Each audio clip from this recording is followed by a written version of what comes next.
Undersecretary at isa sa mga tauhan sa Presidential Communications Office, si Yusek Claire Castro. Yusek Castro, good morning po. Welcome po muli sa DWIC Hello Channel 23. Johnny Banyas po, Drew Nasino. Good morning po, Yusek. Good morning, John. Good morning, Drew. Opo. Good morning. Napaka-fresh.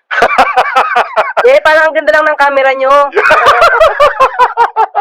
Anyway. Malinaw. Opo. Anyway, inuna lamang namin yung pagpapatawa dahil medyo mabibigat itong aming mga katanungan. And I hope you won't mind, Attorney Yusek Yes, Castro. pero Opo. allow mo ako magtanong sa'yo bago tayo matapos. Parang may Tatanong bawi. ako sa'yo. Parang may bawi. Parang kinabahan ako. Walk out muna ako, Drew. Do the honor. Anyway, sentro tayo dun sa mainit pa ring issue kasi hindi lamang po ang Malacanang, pati ang COMELEC kanina nagbanggit disinformation, misinformation, fake news. Yusek Castro, ano na po ang update sa pagkalaban ng pamahalaan sa mga hindi ka aya-ayang mga balitang mga nagsusulputan po na misinformation? Go ahead. Unang-una, ang PCO, of course, yung government, meron ng MOA with the PNP na kumbaga, kakalabanin talaga kung ano man yung nag-i-spread ng mga fake news peddlers. I-distinguish natin ito kasi hindi ko alam kung yung mga fake news peddlers, iniiba pa rin yung news.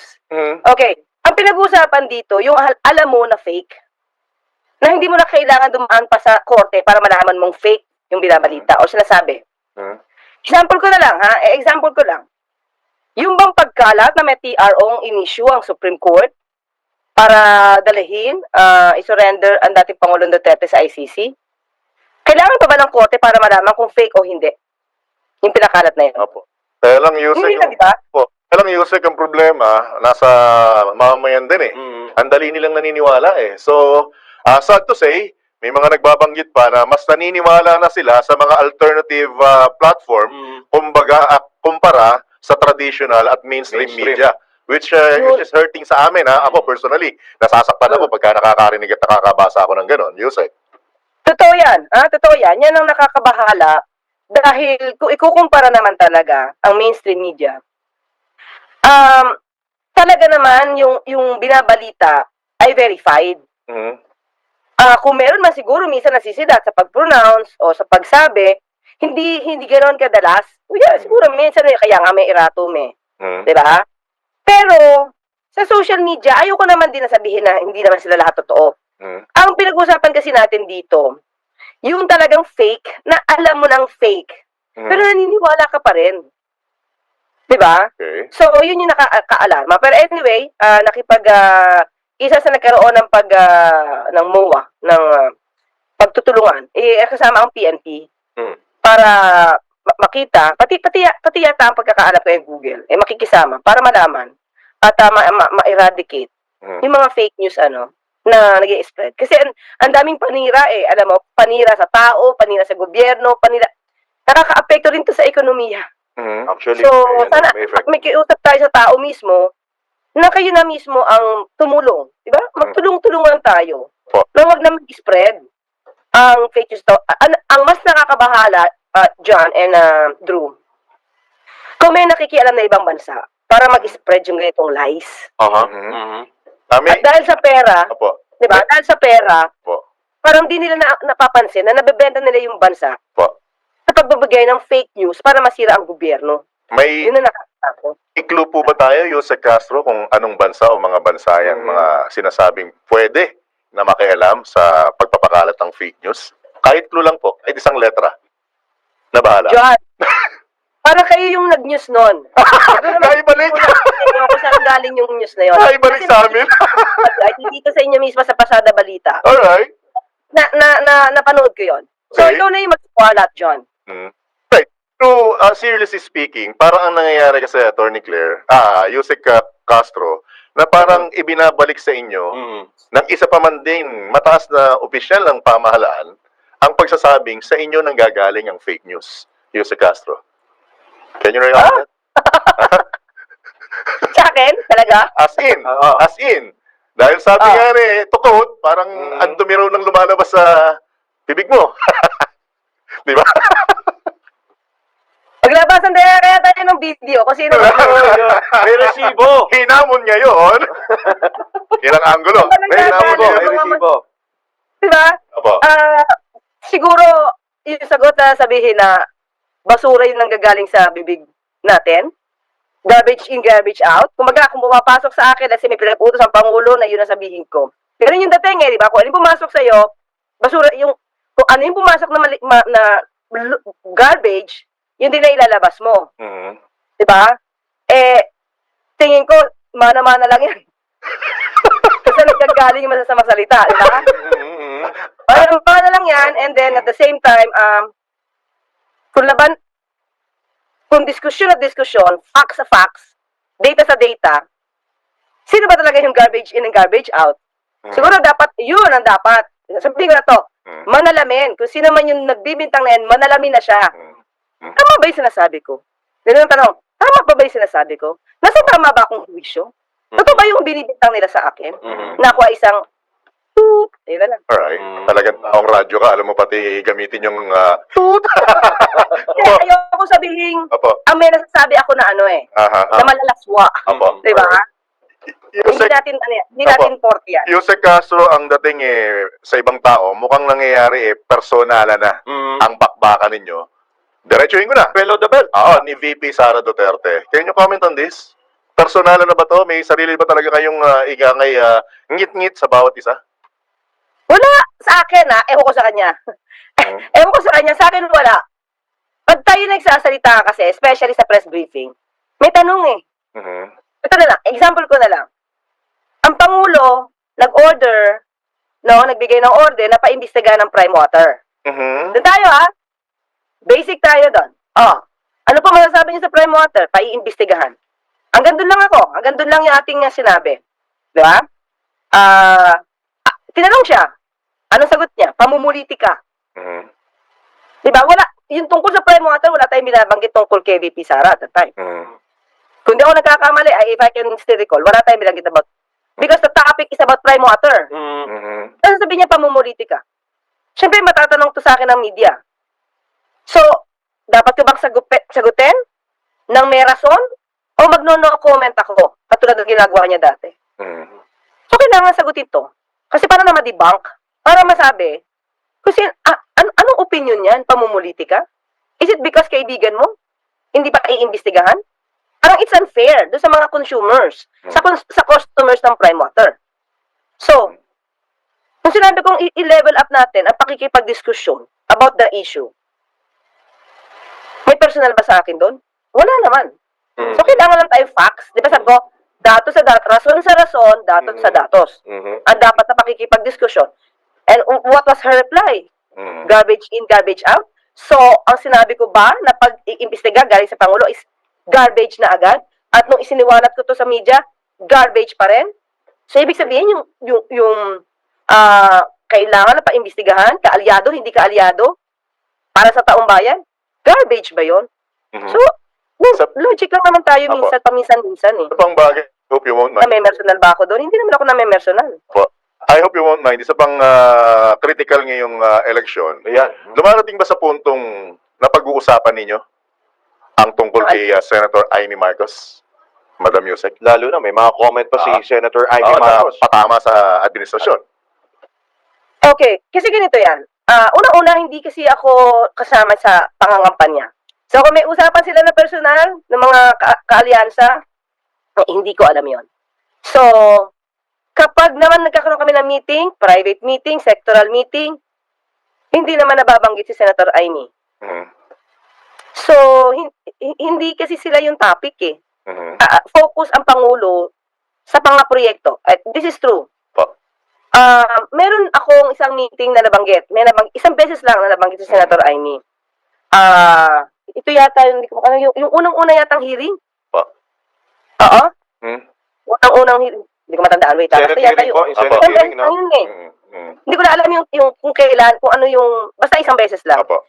Wala akong nadinig na anumang negatibo na galing sa Pangulo.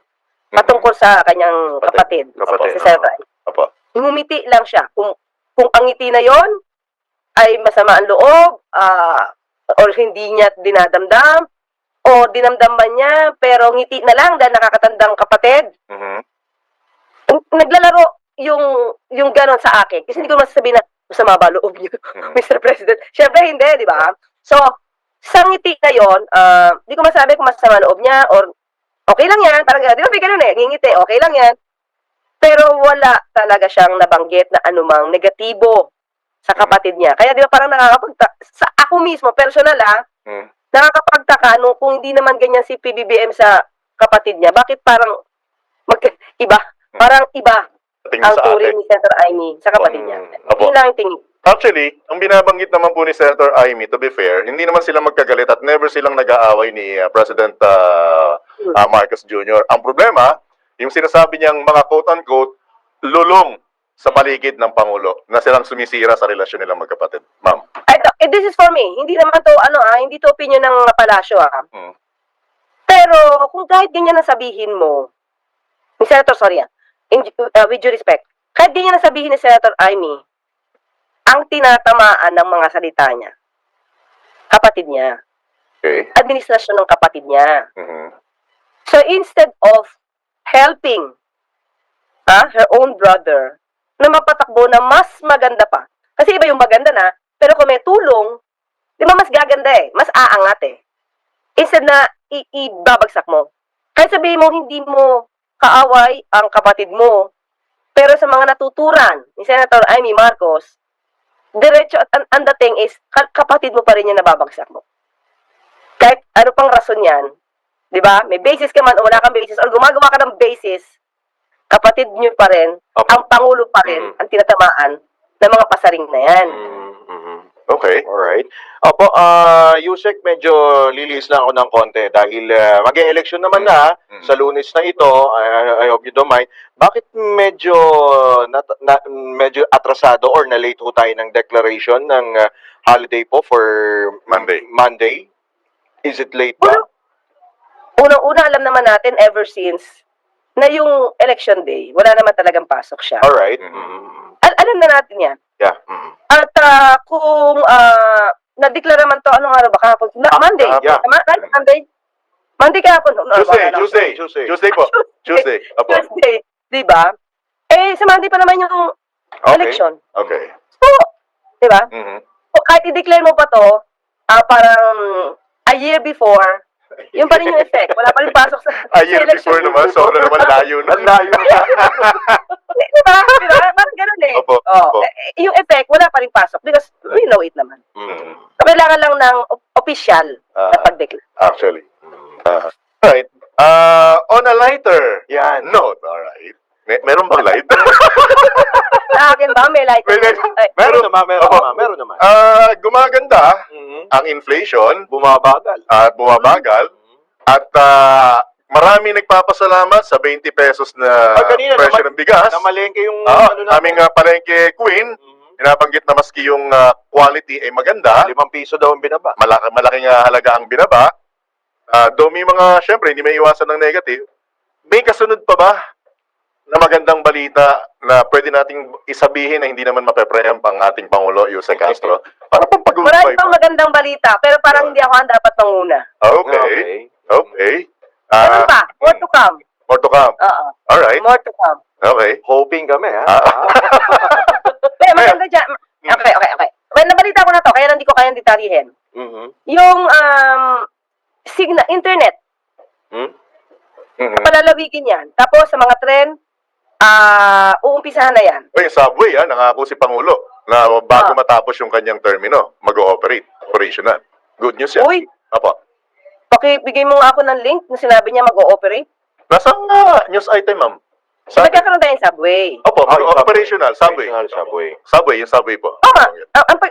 Please correct me kasi yung mga ibang pronouncements baka nalilito ako. Okay. Ang sabi niya is, magkakaroon na tayo ng subway. Mhm. Tama ba? Opo, yun ang binabanggit Yung bago matapos. Yung exactong word ni Pangulo. Ano ba? Opo. Bago matapos Yun ang ang kanyang dito magkakaroon tayo ng subway. Opo. Tama naman. Nag-jive naman po yung item. Anyway, kinakabahan ako eh. Kasi may balik kang Okay itatanong. tayo? Pwede mo nang itanong, ma'am. Drew, kami nitong si John, Opo. magkaibigan kami niyan. So maraming chismis yan sa akin, noon. Marami siyang dapat sa akin chismis. Ako nagchichismis sa'yo, Kaya Yusek. mag-share tayo. Hindi ako. Ako? Marami tayong kwentuhan. Yun. Okay. Pag sabi mo yung chismis, alam mo na yung kwentuhan. Hindi naman para manila ng ibang tao. Kami naman. Nagmamarites. Nagmamarites. Pang millennial. Sige, nagmamarites. Okay. Sige, bubuking ko na si John. Talaga gusto mong ginag-guess ako dito. Susunod, dagawan mo na ako. Okay. John, Ma'am. nasabi mo sa akin dati, kapag ka meron ka nang na-attain, di ba? Tatanggalin mo na lahat yan. May sinabi ko sa'yo yung gano'n? Oo. Balbas bigote. Sabi mo sa akin na ito, protesta. Uy, personal yan, Yusek! Sa dating kumpanya yan! Sa dati pa yung istasyon. Sa dating kumpanya yan! Hoy! Wala akong sinasabi. Ako na nagsasabi! Ako na nagsasabi! My gosh! Wala akong sinabi. And then kasi, parang, you're in good, in good situation now. Ba't meron pa rin? Ang hirap ng tanggalin eh. Oh. Parang nangangatin na rin. Pinersonal talaga ako ni Yusek. Nakakatawan ba kahit linggo-linggo, Alam Yusek? ko naman kung ano yun. Oo nga, kinabahan ako eh.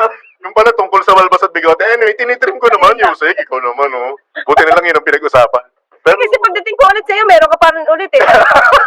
Dati, tatanggalin mo yan eh. trademark na to, Nag-usap tayo Yusek. dati, remember? Sabi mo, Oo nga. tatanggalin mo yan. Oo nga. Anyway, may narating na ba ako? Parang nagsisimula pa lang ulit eh, Yusek eh. Kaya medyo. Pero hindi na to sign ng protest ha. Kumbaga personality na to, Yusek. Parang ano yan, Identity na ba yan? Malares Cortez ang Uy, huwag kang ganyan. Hindi. Parang dating si Representative, Mitra yung dating. Okay. I appreciate Level that. up, level up. I appreciate that. Kasi ang sabi nila, pag nagtanggal daw ako, Richard Gere ang dating. Ay! Ayaw mo yun. Ayos! Tatanggalin mo na. Diba? From John Ibanez to Richard Mert? Richard Gere. Mahirap po kasi pag nag-Richard Gere, tataas ang talent fee. Ayaw mo noon, positive? Yun lang. Ako pa lang nung nag-iisa yung chairman. Abo. Tanggal Yusek, na. pakipersonal nga ang bulong. Kay Chairman. Chairman. Nasa inyong pagkakataon, nagpapasalamat ako, Tony Yusek Castro. Sa compliment. It's a compliment dahil talagang in-on-air mo nationwide talaga. Anyway, nasa inyong Imagine mo si John na wala kang balbas. Actually, Baka nga mas gwapo pa siya kay Richard Gere. Actually, Yusek, nakita ko yung pang K-pop. Umayos ka. Pang K-pop. Umayos ka. Umayos ka. Isang linggo ako wala. Anyway, on a serious matter, message, Yusek Castro sa ating mga kabayan. Lalo na doon sa patuloy pa rin nag-i-engage sa fake news. Go ahead, Siyempre, pa. sa mga botante, Yusek, sa botante. Lunes, Lunes na. halala na. Apa, go ahead pa. Yes, ganito yan, John and Drew. Sobra po ang fake news talaga ngayon. Talagang intentional. Hindi lang sa pamamagitan ng opinion-opinion. Gumagawa na sila ng sarili nilang facts. Diba? Siguro, ito naman dyan, may mga in good faith kung may nagkakamali, pero wala naman talaga intensyon na maliin. Iba yun ha. Pwedeng intindihin yon. Pero yung talaga, na lahat na lang ng vlogs nila, or mga vlogs nila, or pinopost nila, ay mga kasinungalingan, lalong-lalo na against the government, or against sa Pangulo, hindi po yan makakabuti sa bansa. Lalong-lalo na kung may nakikialam na iba pang bansa. Okay? Meron naging isang pag-aaral ng isang journalist natin. Napag-aralan niya sa isang thesis. Di ko alam kung nabanggit ko na sa inyo to ha, John and Drew. Isang China Link Network. Napag-aralan naman niya to sa kanyang thesis, hindi ako nagkakamali. Sa UST siya nag-aral. Na ang isang China Link Network, ang intensyon ay sirain ang Pangulo, ang gobyerno, at paangatin si Vice Presidente. So doon po tayo mag-ingat. Kasi may mga ganitong klase na po na nakikialam mismo sa sarili nating bansa. Nakikialam sa pagpapatakbo ng bansa. Bebenta nyo ba yung sarili nating kalayaan? Sa pamamagitan ng paggawa, hindi na ito hindi na to asing war para masakop tayo. 'Di ba? nagiging, ang pagsakop nila ay sa pagbabayad para gibain ang gobyerno. Saywar. Diba? Mm. So, kung nababayaran kayo para iangat ang interes ng ibang bansa at gibain ang interes natin, ng bansa natin at ng Pangulo, mag-ingat po tayo. So, wag po tayong basta-basta maniniwala sa mga fake news. Tignan niyo po muna kung saan yung source na galing. Mm. Diba? Ulitin natin. Yung sinasabi natin na fake news dito, yung intensyon na paulit-ulit na ang kanilang platform, no, ang kanilang mga channel, para gibain lang ang gobyerno. Mag-ingat po kayo dun. Yun lang, ingat po tayo sa fake news. Po, dagdag ko lang, huwag niyo pong gagalitin si Yusek Castro. Mm. Dahil sa tinagal-tagal po namin nagkasama no, sa kabilang network, hindi ko pa ito nakitang nagalit. Mm. Baka ngayon ko lang makita. Baka magbuga ng apoy. Hindi siguro ito, never naman tayo mag-PPI. Mm. Mm. Hindi, May patama? May patama talaga. May- PI talaga. May pitik ng gano'n. May pitik. Oo hindi. Lalo na on air. Aha. Mas leader ka pa, halimbawa, nasa mataas kang posisyon, gusto mag-PPI ka. Hindi kaya yun, Sa mahirap mga yun. tuwid, hindi nyo ibababa yung inyong diskurso doon sa ganong klaseng Tao. Oo, na tao. Hindi. Meron na nga tayo nakasagupang mga pulis, never naman nyo ako nakita nag-PI. Meron pa ako pasensya na po, sir. Meron pa akong po. Correct. Okay. Pero nakikipag-diskurso na ako noon, okay? Mm. Alright. So, hindi pwedeng ganong maganong mga salita. Alright. Okay? Again, po. Paano? Po. Sa susunod nyo ako i-guest, Drew. Alam mo na, meron ulit tayo. May request eh. Okay ka ba ng live? Studio guest? Okay ka? Papunta dyan. Oo, hindi kami pupunta dyan. Weekdays. Opo, kaya din. Mahirap. Weekday. Okay. Mahirap on my part. Kasi Okay. after this, dediretso na ako. Kaya lang, naharangan nyo ako eh. Yun lang. May Yun lang. magagawa pa ako. Yung pasada balita, wala akong magawa. Tapos, John, Okay na po. grupa. Opo, okay na po. Maraming salamat. Yusek Okay, Mayor, as maraming always. salamat. Good morning. Thank you so much. Ingat. Salamat Good luck. po, Yusek. God bless, Ingat. God bless. Good morning. Salamat po. Ingat po. Alright. Yun po mga kabalitan, kawali-taktakan, ang Undersecretary Claire Castro ng Presidential Communications Office.